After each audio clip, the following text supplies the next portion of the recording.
Do you ever start scrolling through a spreadsheet and wish you could still see the header rows? I bet you do. In this video, we'll show you how to lock rows and columns so that you can scroll and the headers stay put. And you can also do it horizontally and those columns stay put as well. Let's go ahead and get started.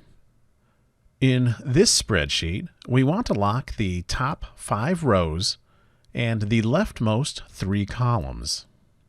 To do that, select the cell that includes the bottom row that I want to lock and the rightmost column that I want to lock.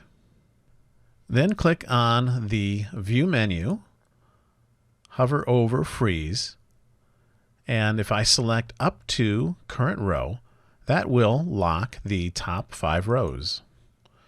As you can see, I can now scroll up and down and the header stays put.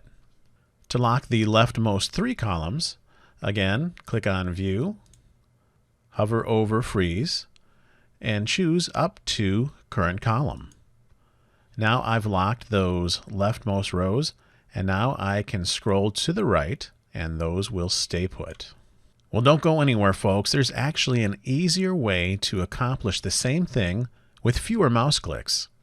So if I want to freeze those top 5 rows, I come up to here on this line and you can see the hand is activated, and now I can drag this all the way down to where I want to lock, and boom, it's in place, and now I can scroll.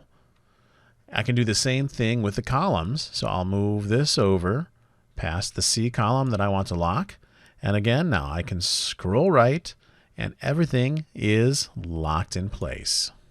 If this video helped you out, you are welcome to smash on that like button, as the kids say. Here is a link to other Google Sheets 101 videos. And of course, if you haven't already, feel free to subscribe. Thank you for watching.